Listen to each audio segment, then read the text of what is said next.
శ్రీమాత్రే నమ. జయ గురు దత్తాత్రేయ నమ. ఈ వీడియోలో మనం మీనరాశి వారికి 2026 సంవత్సర ఫలితాలు తెలుసుకుందాం.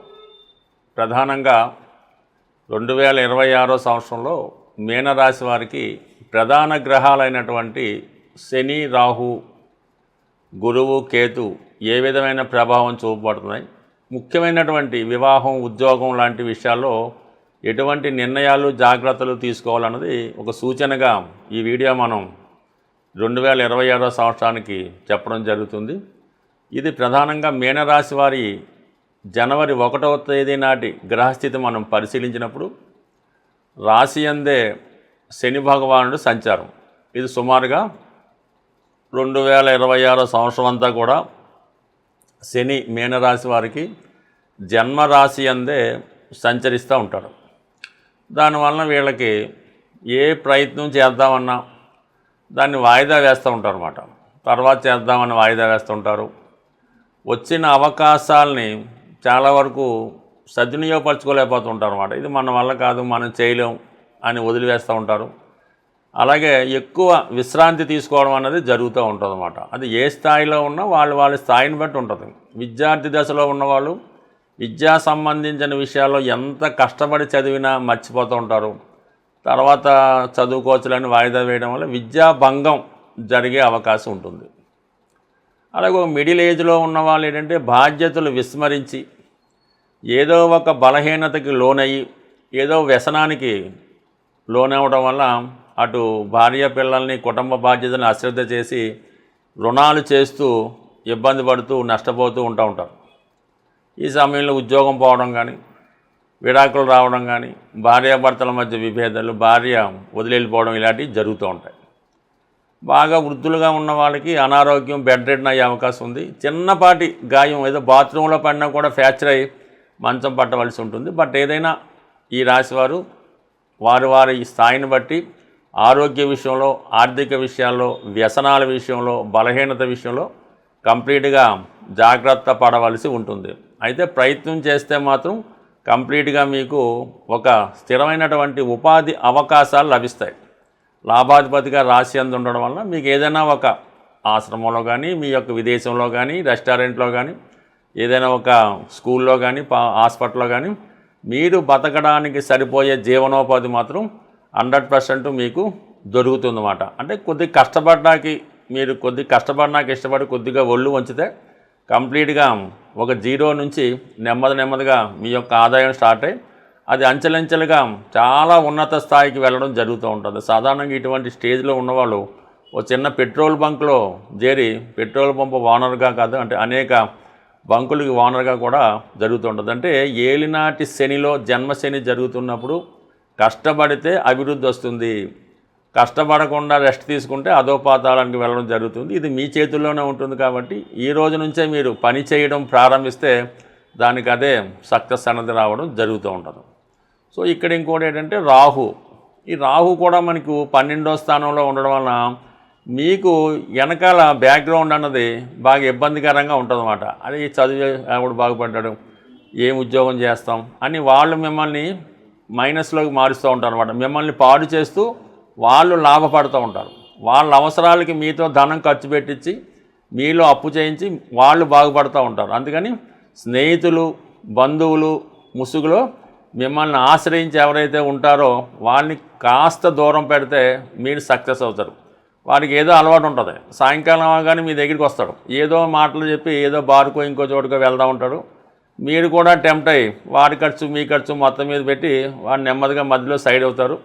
చివరికి మీరు అక్కడ బలి అవుతూ ఉంటారు. కాబట్టి ఈ విధంగా ఎవరైతే మీ మీద అనవసరంగా వాళ్తున్నారో వాళ్ళని దూరం పెట్టండి. అలాగే చెడ్డ సలహాలు చెప్పే వాళ్ళని కూడా చాలా వరకు దూరం పెట్టి మిమ్మల్ని మీరు సంస్కరించుకుంటే ఇప్పుడు కంపల్సరీగా ఉద్యోగ అవకాశాలు 100కి 100 వస్తాయి. అయితే మీరు కలలు కంటున్నటువంటి లక్షల్లో, కోట్లలో జీతం కాకుండా మీరు బతకడానికి సరిపడ్డగా గౌరవప్రదంగా వృత్తి లభించే అవకాశం ఉంది. అది మీరు దేశ విదేశాల్లో ఎక్కడున్నా సరే చిన్న ప్రయత్నంతో ఉద్యోగ అవకాశాలు మాత్రం 100కి 100 రావడం జరుగుతుంది. చెప్పుడు మాటలు విని టైం వృధా చేసుకుంటే మాత్రం జీవితం అన్నది ఇక్కడితో ఆగిపోవడం జరుగుతూ ఉంటుంది. ఇక ప్రధానంగా గురుగ్రహం అంటే మీనరాశి వారికి గురువు రాశ్యాధిపతిగా ప్రస్తుతం చతుర్థ స్థాన సంచారం చేస్తూ ఒక విధంగా మరి విద్యా సంబంధించిన విషయాల్లో కానీ గృహంలో ఉన్నటువంటి పరిస్థితులు అయితేనే మంచి సంస్కారాన్ని అయితే ఇవ్వడం జరుగుతూ ఉంటుంది. చాలా వరకు ఎలా ఉంటుందంటే మంచి ఆలోచనలు వస్తూ ఉంటుంది కానీ దాన్ని అమలు చేయలేకపోతుంటారు. ఇంట్లో పేరెంట్స్ మంచి చెప్తూ ఉంటారు, దాన్ని మీరు చేయలేకపోతుంటారు. బట్ ఇది వరకు అనుకూలంగా ఉంది. దశమాన్ని గురువు వీక్షించడం వల్ల కూడా ఇప్పుడు ఉన్నటువంటి దశమాన్ని గురువు చూడటం, రాశి అందే శని కంప్లీట్గా మీకు ఉద్యోగ ప్రయత్నం చేస్తే మాత్రం ఉద్యోగం అన్నది 100% లభిస్తుంది. ఇప్పుడు మీరు ఒక చిన్నపాటి ఉద్యోగంలో చేరిపోతే జూన్ 1వ తారీఖున మరి గురుగ్రహం కర్కాటక రాశిలోకి ఉచ్చులోకి రావడం జరుగుతుంది. కంప్లీట్గా అప్పుడు మీకు ఏమైందంటే ఉద్యోగంలో మార్పు వస్తుందన్నమాట. ఇప్పుడు ఏదో చిన్న ఉద్యోగం చేస్తారు, ఒక 4-5 నెలలు చేస్తే ఆటోమేటిక్గా మీకు మంచి ఉద్యోగంలోకి చేంజ్ అయిపోతారు. అది చాలా హానరబుల్గా ఉండే అవకాశం ఉంది. మీరు ఎప్పుడు ఏ ఉద్యోగంలో చేస్తున్నా, ఏ స్థాయిలో ఉన్నా జూన్ 1వ తారీఖున మాత్రం ఉద్యోగపరమైన మార్పులు వస్తాయి. మీలో ఉన్నటువంటి తెలివితేటలకు సరైనటువంటి అంటే ఒక మబ్బు విడిపోయినట్టు విడిపోయి మంచి గుర్తింపు రావడం జరుగుతుంటుంది. మంచి టాలెంట్తో చాలా ఉత్సాహంగా ఉంటారు.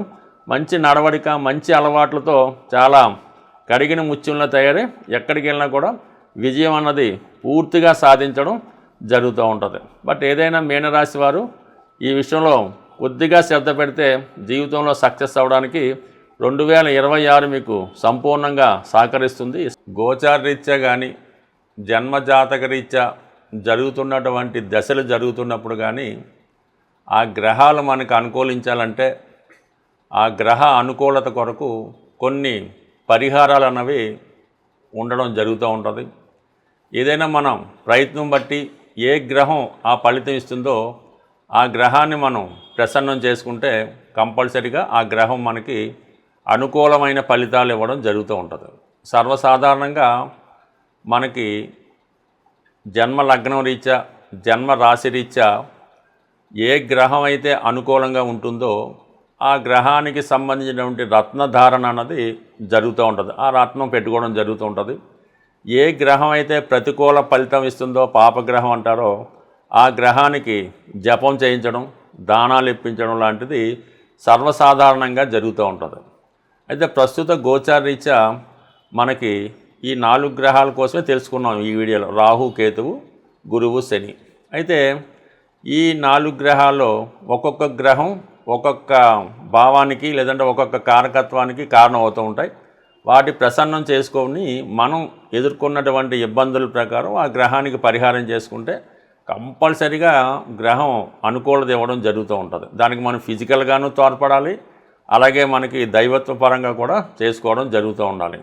సపోజ్ మనం శని భగవానుడికి శాంతి చేయించుకోవాలి, పరిహారం చేయించుకోవాలనుకున్నప్పుడు మనం కూడా చాలా క్రమశిక్షణతో ఉంటూ సూర్యోదయానికి ముందే లెగిసి శరీర శ్రమ చేస్తూ ఉండాలన్నమాట. చిన్న విషయానికి పెద్ద విషయానికి ఇతరుల మీద ఆధారపడకుండా మనకు మనమే ఆధారపడుతూ చాలా శుచిగా శుభ్రంగా ఉంటూ అలాగే ఒక మంచి సాంప్రదాయ దుస్తులు ధరించు, ఈ గడ్డం అది పెంచేసి తలగడ్డ పెంచకుండా పర్ఫెక్ట్గా కనబడుతూ ఉంటూ, అలాగే శని భగవాన్ యొక్క అనుగ్రహం కోసం మరి ప్రతి నిత్యం వీలైతే లేదా ప్రతి సోమవారం, ప్రతి శనివారం అంటే ఎప్పుడు వీలైతే అప్పుడు శివుణ్ణి ఆరాధించడం వల్ల, అలాగే ఎక్కువగా మీ కుటుంబంలో ఎవరైతే వృద్ధులు చేతకాని వాళ్ళు ఉంటారో వాళ్ళని కనీసం మీరు ఇసుక్కోకుండా వాళ్ళకి దగ్గరగా ఉంటూ వాళ్ళకి ఏమి కావాలి అన్నది ఏదో ఏ బిస్కెట్ ప్యాకెటో పిల్లలో ఏవో మందులో వాళ్ళు సహాయం చేస్తూ వాళ్ళకి ఏదన్నా సహాయం చేస్తే అంటే మీ కుటుంబంలో వృద్ధులకి మీరు సహాయం చేయడం వల్ల శనిగ్రహ అనుగ్రహం లభిస్తుంది. ఇప్పుడు ఎవరైతే శని వల్ల